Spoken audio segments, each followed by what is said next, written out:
Hello everyone, welcome to Cashcroft TV. My name is Kalen Ashcroft. Thank you very much for watching this episode of Ages of Empires, where we will be covering the Elamite Empire and the Isin Empire. My apologies to those who may have felt like they've already seen this episode, as I've made too many errors I found, so I thought it would be better to just redo it. Nonetheless, I think the takeaway here is if something can be done, it should be done. So I hope this one's better, but I'm sure there will still be errors. So I thought I'd make up to you by perhaps sharing the sort of the back work here. So these are all the empires that we'll be going through. There'll be quite a lot. We're down here now. And yeah, they're basically paired like this, and then I fill in the leaders as they come. So this one is complete here. So yeah, this might be the only episode where I might share this, so that's my way of making up for making the error. So nonetheless, so the style of this is we will go through each empire in the style of a rise and a fall to try to learn a little bit about why perhaps empires today or states might fall today, as well as why they might also rise today. As well, in the style of Plutarch's Lives, I find personally I learn best about how to develop my own character through learning about people. So for each empire, we will distill one significant leader, and then we will have at the end of the video a comparison of these two leaders in the style of Plutarch's Parallel Lives. Often they aren't perfect matches, often they're very different, often they're very similar, but I'm not necessarily sure if you learn more from individuals who are very different or very similar. So nonetheless, in Plutarch's Parallel Lives, there are often a lot of deviation in the deviations. So that will be the structure of this episode, and I hope you enjoy it. Thank you. So starting with the rise and fall of the Shutruk-Nakhunte dynasty of the Elamite Empire. So why does it look like the title of this has changed? Well, the Elamite, or the Elam, spanned a millennium. So the Elam, as we've referenced in many of the previous episodes, was there's many city-states in this region, and many times they've been more or less powerful. However, under the Shutruk-Nakhunte dynasty, they reached the height of the Elam Empire power, and therefore I think it's really where it most manifests the characteristics of an empire. So the Shutruk-Nakhunte dynasty, which emerged during the late Bronze Age, holds a significant place in the annals of ancient Elam. From their ascendancy to their eventual downfall, the dynasty's reign left an indelible mark on the Elamite Empire. Therefore, we will try to chronicle the rise to power, the consolidation of their realm, and the factors that contributed to their eventual decline. Starting with the dawn of the Shutruk-Nakhuntes. Starting with the rise of King Shutruk-Nakhunte, whom we will cover in more detail, but nonetheless, around 2010 BCE, King Shutruk-Nakhunte I, a charismatic and ambitious leader, ascended to power. He hailed from the border regions of Elam and possessed a strategic acumen that would shape the course of the dynasty. So it's important to note that he was not necessarily from what would be the capital, Susa. However, maybe he spent a lot of time in Susa. However, one source that I have found said that he was from the outskirts. So in Plutarch's Parallel Lives, we find that many of the leaders come from the outskirts and some come from the capital. I'd say almost, I wouldn't say one is more better than the other. For example, Napoleon came from Corsica, not from Paris, but many leaders, especially in monarchies, tend to come from the capitals. So moving to conquests and expansion. Under Shutruk-Nakhunte I's leadership, the Shutruk-Nakhunte dynasty embarked on a series of military campaigns that rapidly expanded their territory. Key conquests included Sippar and Babylon, bringing immense wealth and prestige to the dynasty. Moving to the zenith of power, the reign of King Shutruk-Nakhunte. Following Shutruk-Nakhunte's conquests, his successor, King Shutruk-Nakhunte II, continued to consolidate power.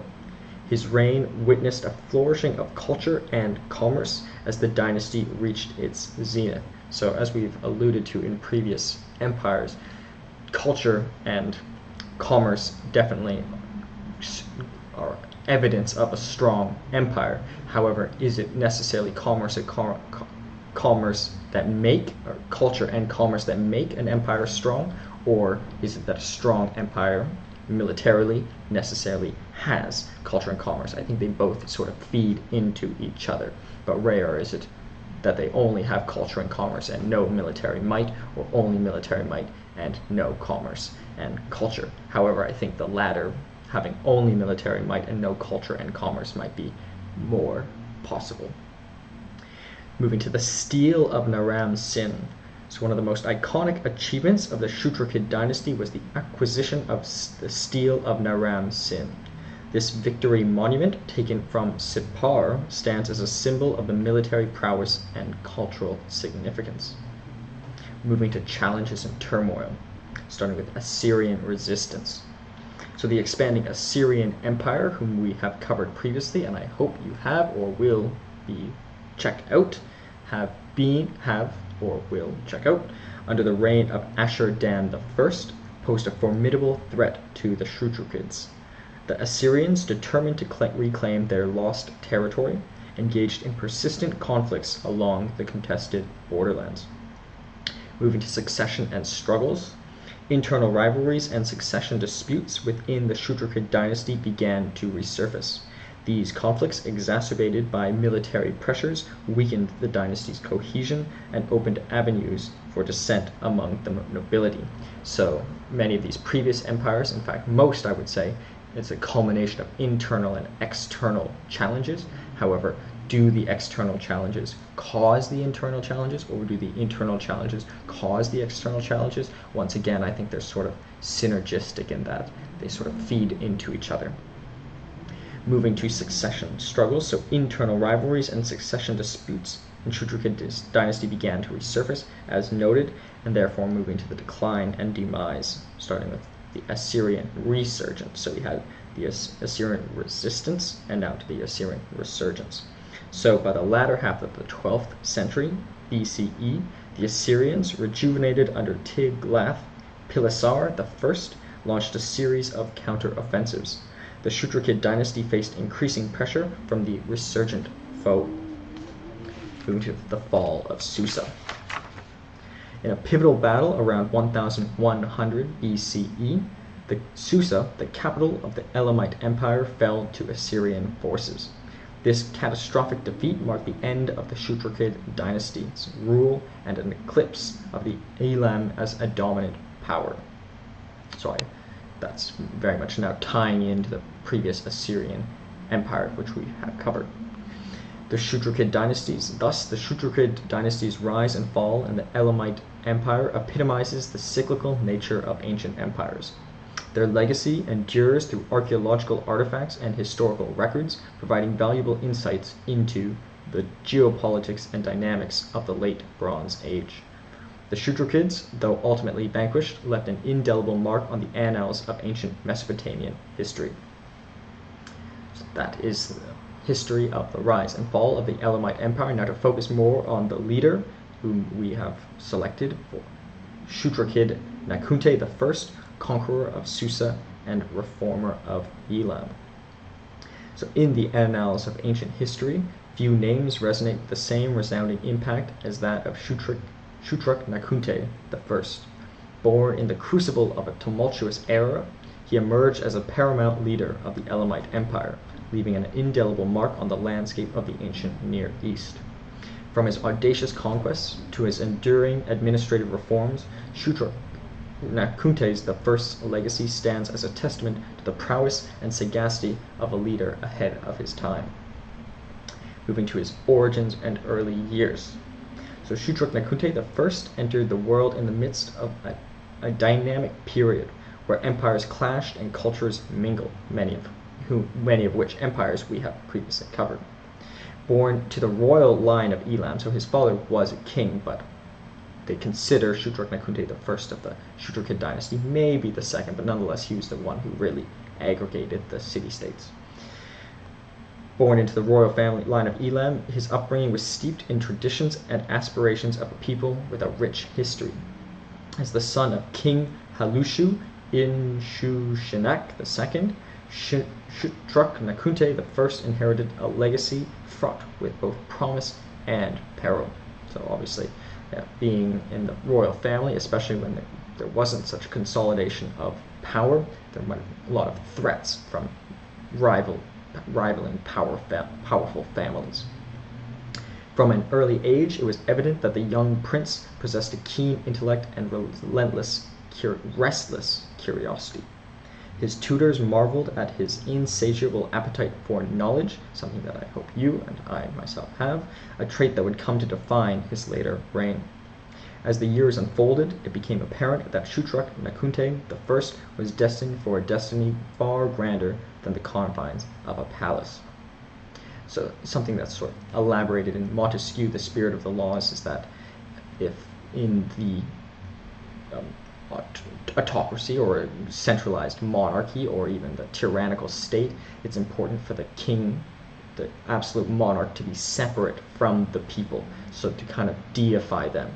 But for a leader to step outside the confines of the palace, really, it can be a very powerful statement, but it also can really jeopardize their status. For example, if one never sees the king, for example, Japan in the Forbidden Palace for many periods, it's been forbidden to see them, and sort of deifies their value. And I think the same would likely be true in ancient Egypt, or at least many pharaohs. The common people would be allowed to see the pharaoh to sort of give them that dynamic, divine appeal. Moving to his ascension of power. The sudden demise of King Halushu in Shinak II thrust the young prince into the crucible of power at a time when the Elamite Empire stood at a precipice. In 1185 BCE, Shutruk-Nakhunte ascended the throne, facing the daunting task of consolidating a realm teetering on the brink of uncertainty. But ultimately he consolidated it and really brought it to be what it is. And that date is speculative. So there's also this notion of the long history and the middle history. So some of these dates are sort of questionable, but nonetheless he's considered probably the first king of the Shutrukid dynasty, so take that date with a grain of salt. With an astute understanding of the political landscape, he moved swiftly to assert his authority. Strategic alliances were forged and potential adversaries pacified. The palace resounded with the echoes of a new era, one shaped by the vision of a young king unafraid to confront the challenges that lay ahead. Moving to the conquest of Susa. So Shutruk-Nakhunte I's ambition knew no bounds. Recognizing the strategic importance of the city of Susa, so once again confirming that he came from the outskirts, he set his sights on an audacious campaign that would alter the course of history. The assault of Susa was not merely a military endeavor, it was a statement of intent that reverberated through the ancient world, and ultimately made it the capital of the Elamite Empire. With meticulous planning and tactical brilliance, Shutruk-Nakhunte I's forces breached the formidable walls of Susa, capturing the city that had eluded his predecessors. So that's a very important thing to note, is that many of his predecessors had attempted to take Susa. So maybe his brilliance wasn't in identifying it, but his brilliance was in being able to be the one to succeed in pulling the stone from the throne. Sword from the stone, pardon me. The spoils of victory were vast, but none shone brighter than the famed victory stele of Naram-Sin, which he later acquired, a symbol of the Elamite resurgence and a testament to the king's audacity. Moving to his reforms and consolidation. With the conquest of Susa, Shutruk-Nakhunte I turned his gaze inward, embarking on a series of reforms that would shape the destiny of the Elamite Empire. Recognizing the need for a robust administrative structure, he introduced sweeping changes that streamlined governance, ensuring that the empire operated with a newfound efficiency. The legal system was codified, so something very revolutionary that sort of came across in many city-states at the time, but this is in later periods. The Code of Hammurabi already existed, and as we'll see, previous codes even from Isin and Larsa. But nonetheless, it was codified and still a very revolutionary thing, and this is far before Justinian of ancient Rome, bringing a measure of justice and equity to the land. Economic policies were enacted to bolster prosperity, and cultural patronage flourished under the king's discerning eye. The empire, once fractured, now stood united under the banner of a leader whose vision knew no bounds, and ultimately launching the Shutrukid dynasty that culminated in the height of the Elam Empire power. So, to discuss the content of the slide, before before continuing to the Isin Empire. So, significant leader, Shutruk-Nakhunte, the first. Empire, Elam, period circa 1210 to circa 1100 BCE. Modern location, Iran. Million square kilometers, 0.2. Million square miles, 0.08%. Of the world, 0.15%. Capital city, Susa. Government, monarchy. Common language, Elamite. Religion, Elamite religion. Populations, tens of thousands to low hundreds of thousands. So still really quite large, but maybe not as large as some of the empires we have previously seen. But it's still a very great achievement for Shutruk-Nakhunte to finally culminate and make Elam, which had existed and been in this area for a long period of time, but to finally make it into an empire. So, in terms of images, in the top left, we have an image of Shutruk-Nakhunte, an engraving. You can sort of see the headdress he might have worn and the beard he might have had. To the right, we have some writing of which supposedly has Shutruk-Nakhunte's name on it. Unfortunately, I haven't been able to figure out the meaning of it, but if one of you might be able to share that information with me, I'd be very grateful for that. To the right, we have a cup, which seems to have, or a vase, perhaps flowers, or perhaps for drinking. I think more likely for flowers, with what looks like perhaps a woman, and perhaps that's a woman's dress, but perhaps that's a man too. To the right, we have some sculptures of ancient Iran. I don't necessarily know if this was from the Shutrukid dynasty period. However, considering that was the peak of at least the Elamite power, that would end during the latter period. Perhaps it was during that time. To the right, we have another perhaps cup, or maybe a sacred cup with a bull with horns, which might have been a sacred animal at the time. To the right, we have the period of Elam, a map showing where Elam is highlighted, and as we can see, Susa is in the top northwest portion of Elam. It's actually close to the other city-states of Sumer and Babylonia and Assyria, which were all very powerful places. So if I were to hypothesize why Susa was such a valuable military position, is that it was it was closer to those, so ready to, maybe a good place to keep the army. Below that, we have Changha Zambil, which is a beautiful looking site in ancient Iran. Below that, we have multiple images. In the bottom right, we have, looks like a king at prayer, so it shows that even the kings were or maybe he's eating. It's hard to tell exactly what he's doing, but I think he's at prayer, which would be a good sign to sort of, at least if a king is pious, it can be a very strong populist move. To the left, it looks like another vase, and it looks like there's another bull on that as well. To the left is a depiction of some battle, or perhaps some construction, but it looks more, I think it's the siege of Susa, if I were to guess. To the left, we have some archers and soldiers, so showing that they did have some sophisticated weaponry at the time. To the left, we have likely a religious symbol as well. And above that, in the center, we have one of these very common, but not common in value, but commonly made. So this is a expanded out cylindrical image. So often they made their art on cylinders, metal cylinders. And in this one, it depicts a king receiving some patrons. So that is the Elam Empire, the Shutrukid dynasty, and Shutruk-Nakhunte the first, and we will discuss the lattermost, Shutruk-Nakhunte, a little bit more in a comparison shortly, after covering the Isin dynasties, so we'll make that plural. So, the Isin dynasty, so it's important to note that there were two periods, and the information is a little bit sparse, as we can see, as not to jump too far ahead. Even there's image of ancient Iraq, or in the Iraq region, there are looters, so a lot of the information, unfortunately, has even been stolen. But nonetheless, this is the best picture I can give, and as I mentioned, I had to recreate this video because I found errors that I wasn't happy with, and I thought if I should, and therefore, here we are. So the Isin dynasties, encompassing both the first and second eras, stand as pivotal epochs in the annals of ancient Mesopotamia. Marked by territorial expansions, cultural flourishing, and administrative innovations, these dynasties left an indelible mark on the course of history. Therefore, we will seek to chronicle the key events, significant figures, and underlying dynamics that shape the ascendancy and eventual decline of the Isin dynasties, providing insight into the complexities of ancient Mesopotamia. So we've covered many city-states, and my apologies, the dot didn't show up on the map, but it's approximately up here. So Sumer is there, and as we saw,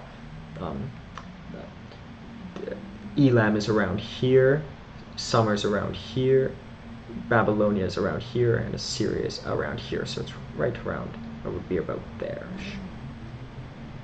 But it could be as far as there as well, because Sumer was really quite wide, so somewhere around this area.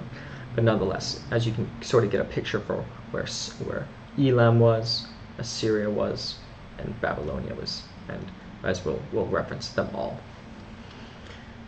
So starting with the first dynasty of Isin, emerging from ashes circa 1953 BCE, so long before the Shutruk-Nakhunte dynasty of Elam. So the first dynasty of Isin emerged from the tumultuous aftermath of the III Empire's fall, founded by Ishbi-Era, who reigned supposedly from 1953 to 1920 BCE, according to the short chronology. So there's the short, and there's also, I believe, the middle chronology, so different dates here. So we're trying to get just a general picture, but those are the dates we'll put here for now. He was a visionary leader, and it sought to reestablish Isin's influence after the dynasty's decline. Moving to territorial reclamation and institutional reforms.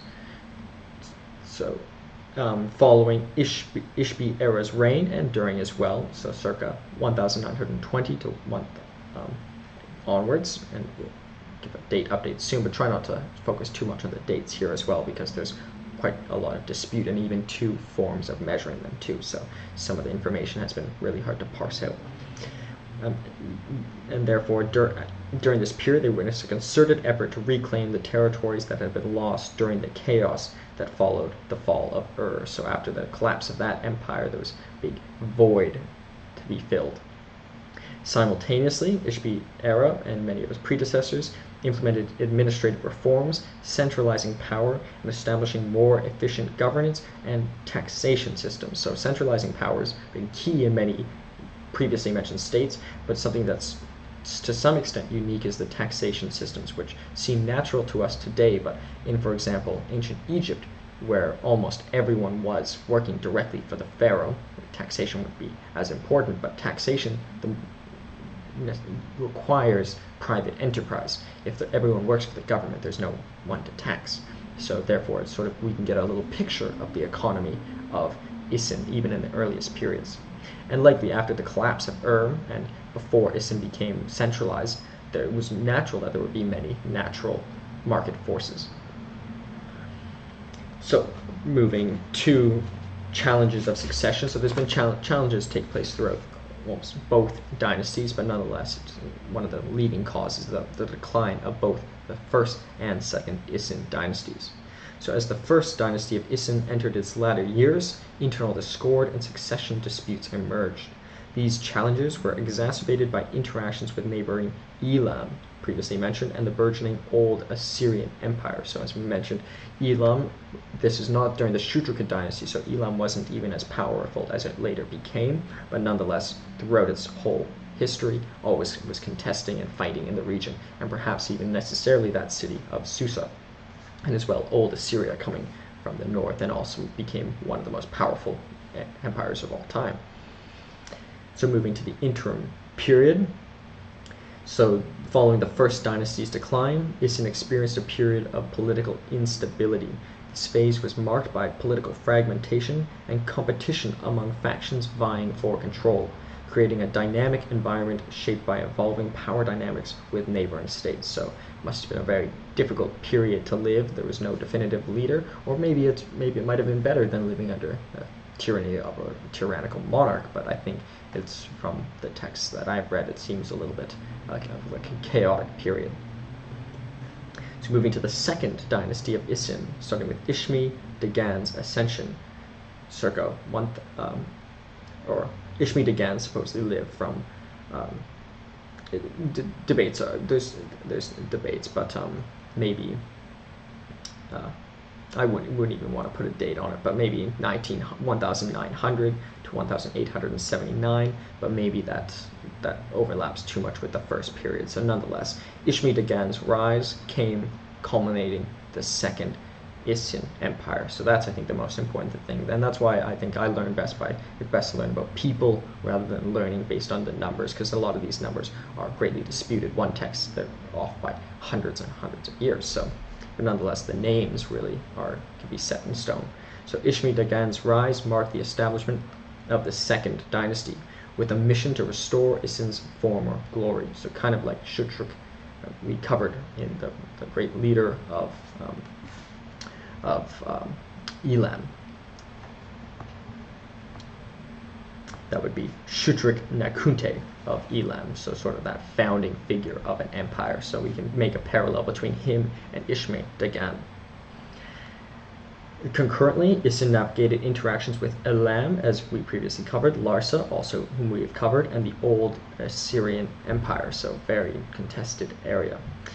Ishme-Dagan is also famous for restoring Ekur, or Duranki, which was the mountain house of gods. So once again, bringing that piety into the religion sort of might have strengthened his popularity and power if he was considered connected to the gods as well. And maybe even fear amongst the people or fear amongst the enemies. Moving to territorial expansion and legal innovations. So under Ishme-Dagan's leadership, Isin embarked on military campaigns to consolidate its territorial holdings. Concurrently, the legal code of Lipshit Ishtar was established, influencing legal systems in neighboring regions. So they had a legal code too, as we mentioned. Many of the other regions here did. It wasn't supposedly as great as the code of Hammurabi, but still it came, and it was still a very significant innovation in the time, and long before even the code of Justinian, which is praised as one of the oldest codes. And Ishtar is important to note, is that we've previously mentioned in one of the previous empires, is that Ishtar is the name of a female goddess. So I hypothesize maybe it was a woman, Lipit Ishtar's, but that's speculation. Lipit Ishtar's reign witnessed economic stability with initiatives to regulate trade. So very important in strengthening the state, but also in terms of preventing violence with neighboring states. This period of prosperity fostered cultural exchange and intellectual vibrancy, impacting interactions with neighboring empires. So sort of somewhat of a peaceful time after a lot of period of violence. Further, on the code of Lipit Ishtar, one of the enduring legacies of the Isin Empire was the legal code of King Lipit Ishtar. So I guess the consensus is that it's a male, but I do know that Ishtar was a goddess. This code, among the earliest known legal systems, provided a framework for governance and justice in Isin society. But moving to internal struggles and external pressures. So starting with succession disputes. So starting with, I would say, around Ur-Nintura, who was a king, maybe around 1848 BC, but think more about Ur-Nintura as the leader, king. As the second dynasty grappled with succession challenges, its internal dynamics were further influenced by interactions with emerging powers such as Old Assyria, exerting pressure on Isin's borders. So, but still, the empire still expanded over certain periods. So, and for a time, Larsa was even under its control. But as we'll see, Larsa also posed many threats as well, and many battles too. But nonetheless, it did come under control at some point. The Isin dynasty, led by Zimbaya, for example, and her successors, so supposedly this was a queen, but and also speculated perhaps it's also a male too, extended their rule to encompass the vast swaths of southern Mesopotamia.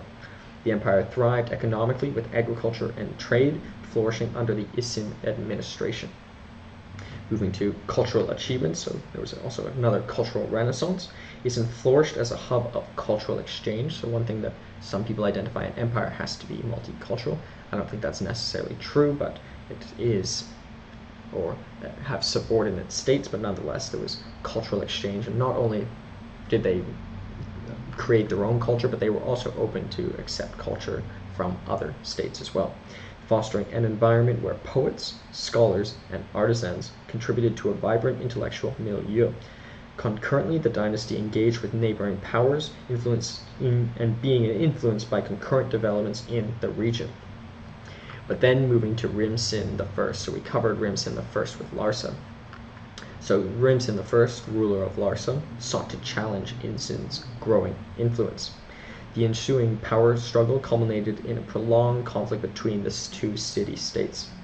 Ultimately, after some successes and some defeats,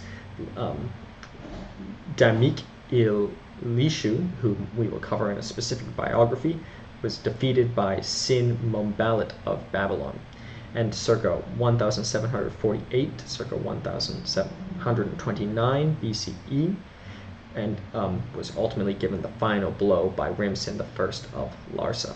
So hopefully you've followed some of the previous episodes on Babylon and Larsa, so these are all starting to really come together. But Rim-Sin I, as we mentioned, this is one of his great achievements in defeating Isin, the Isin dynasty.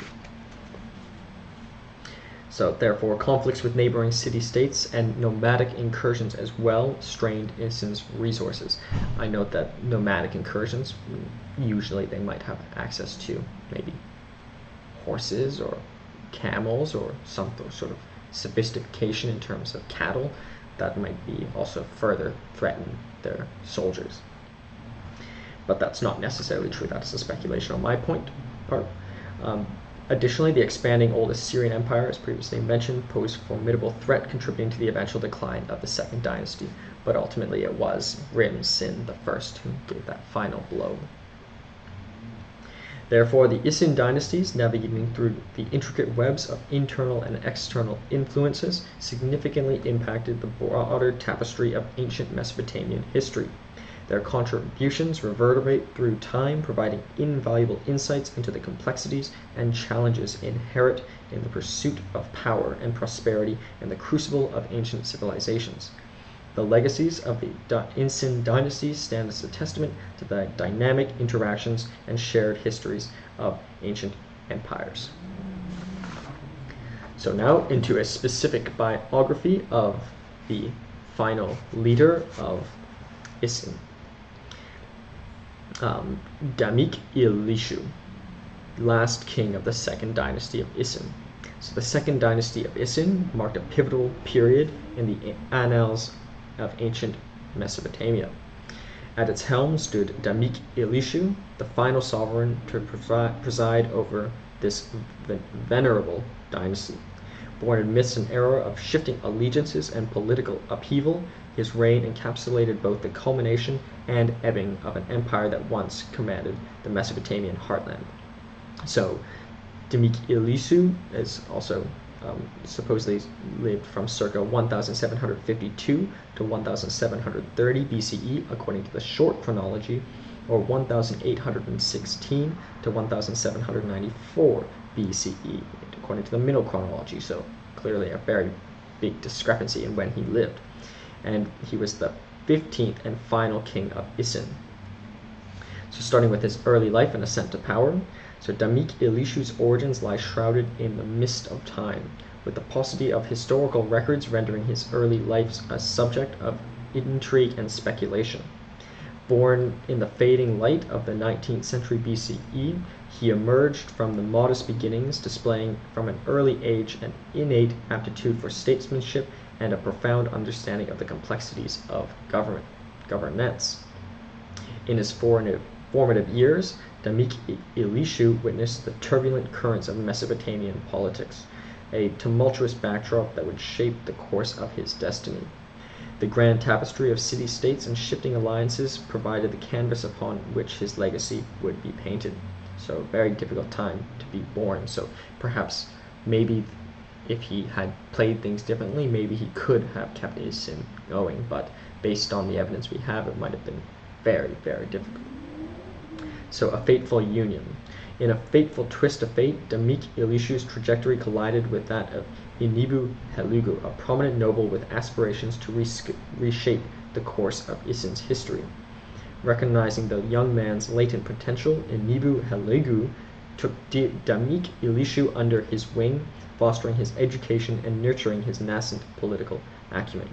This auspicious partnership marked the inception of a collaboration that would echo through the ages. It's a very powerful mentorship process. I think of, like later, Alexander the Great and Aristotle. Moving to the ascendancy of Damiq-Ilishu under the tutelage of Enlil-Bani, Damiq-Ilishu demonstrated an uncanny aptitude for administration and governance. As he ascended the ranks of Isin's bureaucracy, his sagacity and foresight garnered the respect and admiration of both his peers and superiors. But once again, it was a very difficult time, and maybe that his tutor was insufficient and maybe even taught him in the wrong ways that ultimately led to the decline of Isin. The realm of politics and diplomacy, a landscape fraught with pitfalls, proved a fertile ground for Damiq-Ilishu's strategic mind. With each year passing, Damiq-Ilishu's influence grew, but the state weakened. His name became synonymous with stability and progress for a period. However, I question that as it was really in the final years of the empire. The once fractured city-state and even, and I guess that's maybe before the Isin dynasty that's in reference to, of southern Mesopotamia began to coalesce under his judicious rule, perhaps only for a short period, yielding a collective strength that was greater than the sum of its parts. Moving to his triumphs and achievements, Damiq-Ilishu's reign bore witness to a period of relative prosperity and cultural effervescence, but nonetheless I think it was more characterized by military defeat, but nonetheless some authors have spoken very positively of it. Recognizing the inextricable link between economic vitality and political stability, he embarked on an ambitious campaign of public works. Therefore, he was also a patron of arts and sciences. Damiq-Ilishu cultivated an environment of intellectual ferment. And under his stewardship, he became a crucible of learning and creativity, attracting luminaries from around the neighboring city-states. But once again, it seems questionable considering they were constantly at battle. Libraries and intellectual curiosity flourished, and maybe that's even other neighboring states. But nonetheless, moving to the wane of empire.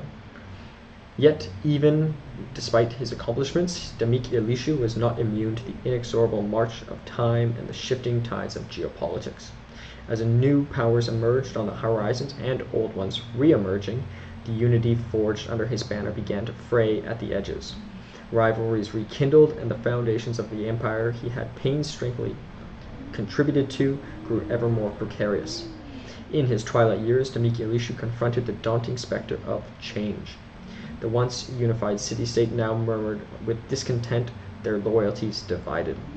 With a sense of duty and a heavy heart, he sought to secure the legacy of the dynasty that had witnessed his triumph, both triumph and tribulation.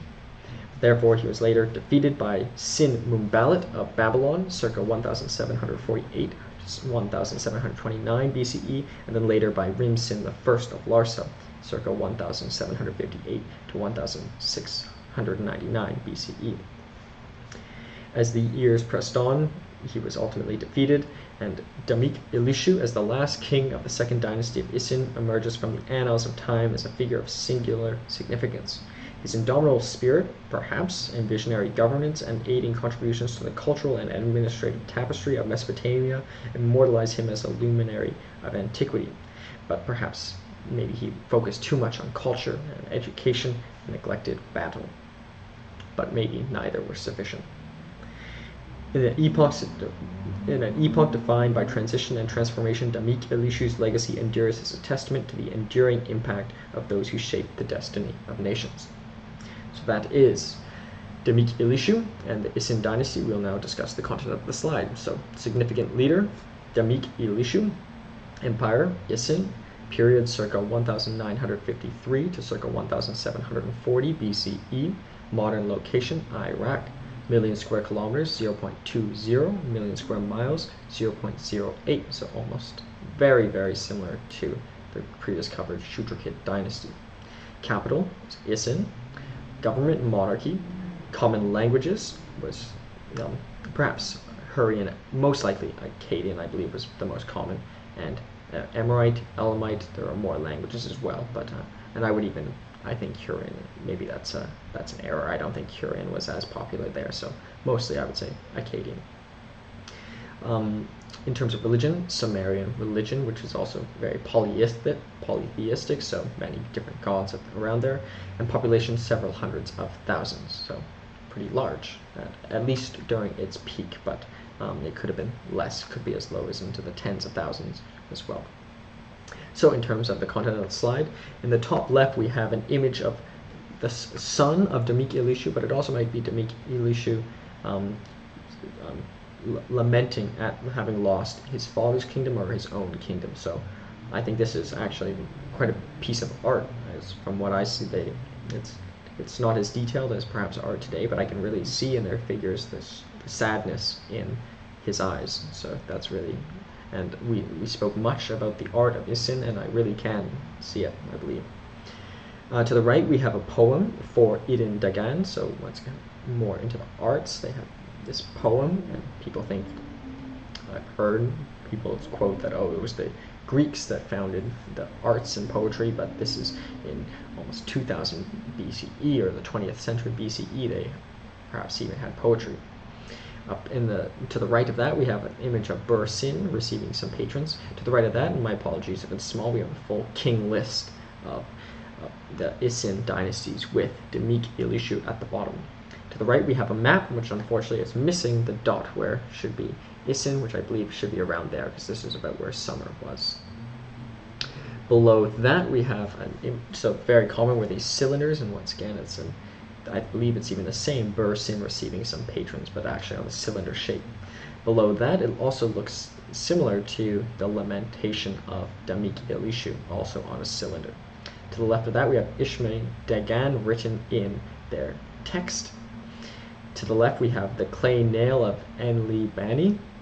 Above that we have looters, so this is in Iraq, and so sort of I think of in Indiana Jones, there's that in the opening scene of the last one, and really I don't know why it inspired me, but the kid, I think it's Joaquin Phoenix's older brother even, the actor is getting chased by some looters, and at the end the looter gives him the hat and says, "You lost today, kid," which doesn't mean you have to act like it. But I thought it's not saying you lost today, you'll win tomorrow. It's just saying you lost today, and just try not to think about it too much. Kind of like when I first created this episode today, I made an error, but at least I'll try it again, and I think this one so far is better. To the left of that we have the Code of Lipit-Ishur, which was one of the earliest legal codes, and below that we have the full Sumerian king list written by them themselves, or perhaps predecessors, but nonetheless that is the source we have for the kings. So that is the Damiq-Ilishu and the Isin dynasty. We will now discuss Shutruk-Nakhunte the first of the Elamite Empire and Damiq-Ilishu of the Isin Empire in the style of Plutarch's Lives through a comparison. So a comparative analysis of Shutruk-Nakhunte of Elamite Empire and Damiq-Ilishu of the second dynasty of Isin. So Shutruk-Nakhunte, ruler of the Elamite Empire, and Damiq-Ilishu, the last king of the second dynasty of Isin, were not contemporaries who presided over different periods and different realms in ancient Mesopotamia. So different periods, different times, but similar region. Their reigns, though in distinct geographic, cultural, and contexts, bear similarities in terms of administrative acumen, diplomatic finesse, contributions to political and cultural landscapes in their respective domains. Starting with geopolitical context, the Elamite Empire under Shutruk-Nakhunte ascended to power in the 12th century BCE during a period of Elamite resurgence, and in fact he caused the resurgence of the Elamites and created the Shutrukid dynasty. The Elamites, based in the mountainous regions of present-day Iran, had a history of interactions with neighboring Mesopotamian powers. Moving to the context around Damiq-Ilishu. Damiq-Ilishu ruled over the city-state of Isin in the southern Mesopotamia during the latter part of circa 1752 to 1730 BCE according to the short chronology, or 1816 to 1794 BCE according to the middle chronology, and was the 15th and final king of Isin. It must also be noted that it seems as though Damiq-Ilishu was born in the capital city, whereas Shutruk-Nakhunte first ended up capturing Susa and created it as his capital city, but wasn't born in the capital, so that is the difference. Moving to administrative acumen, so Shutruk-Nakhunte is renowned for his administrative reforms, which revitalized the Elamite states. He implemented measures to centralize power and streamline governance, which contributed to the empire's stability and prosperity. Damiq-Ilishu similarly demonstrated strong administrative aptitude, although in a declining empire that ultimately collapsed under his period. He initiated reforms aimed at strengthening Isin's administrative apparatus, such as codifying laws. However, it was a previous individual that founded that ideal and established bureaucratic structures. These reforms enhanced the efficiency of the governance within the city-state, but perhaps insufficiently. To diplomatic skill, Shutruk-Nakhunte's reign is marked by significant military campaigns, most notably the conquest of the city of Susa in Mesopotamia. His diplomatic prowess is evident in his ability to navigate complex relationships with neighboring states, securing alliances with advantageous and asserting Elamite interests. So it's very significant in that Shutruk-Nakhunte, the first many individuals had tried to capture Susa, and he was the one to do it. So that is something that really sort of a apples to apple comparison. So it's something that he is very unique in that sense. Could he have succeeded in Damiq-Ilishu's shoes? It's impossible to tell because he's never been tried in a declining city, state, or empire. While Damiq-Ilishu was engaged in conflicts, including those against Larsa, his reign was characterized more by diplomatic finesse than extensive military conquests or successful military conquests. His successes lay in navigating the complexities of Mesopotamian politics through strategic alliances, but nonetheless insufficiently. Moving to cultural and intellectual contributions, Shutruk-Nakhunte is known for his efforts to revive Elamite culture and religion. He has commissioned inscriptions and undertook restoration projects, which played a role in preserving and promoting Elamite heritage, but it was later one of his predecessors that brought back the pantheon of gods through that great religious house. Damiq-Ilishu fostered an environment of intellectual and cultural flourishing in Isin. Libraries and academies flourished under his patronage, attracting scholars and scribes from across the region. This contributed to Isin's reputation as a center for learning. I also think that some of the poetry and the art that I've seen in under the Isin Empire, which was long before the Shutruk dynasty, actually, at least that one image of Damiq-Ilishu speaks to me more. So maybe it was more of a great achievements in terms of art, and it did come long before. But nonetheless, Shutruk-Nakhunte was more of a conqueror and one who created an empire. And Damiq-Ilishu, in fact, was at the very tail end of the Isin Empire, so he wasn't necessarily, can't attribute all of the artistic, the poetry and the music and the art to him. Well, music we don't necessarily know, but poems often are considered to be music. Thus, Shutruk-Nakhunte of the Elamite Empire and Damiq-Ilishu of the second dynasty of Isin, though ruling in distinct contexts and periods, share parallels in their administrative prowess, diplomatic finesse, and contributions to their respective realms, although in different areas.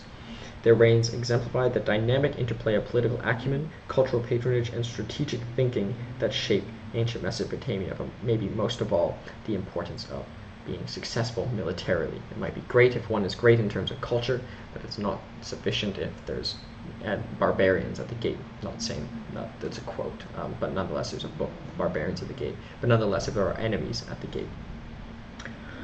Both rulers left enduring legacies that continue to illuminate the annals of history. And both, I think we can learn from both in terms of what we can learn from Shutruk-Nakhunte the first and Damiq-Ilishu in terms of what's maybe perhaps most necessary is to be successful militarily, and then one can maybe focus on the arts and culture and patronage. So thank you very much, and my apologies to those who tuned in to the previous attempt at this episode, but I hope this one corrected many of the errors that I had made. So thank you so much. This is Cashcroft TV. My name is Kalen Ashcroft, and thank you so much for your support.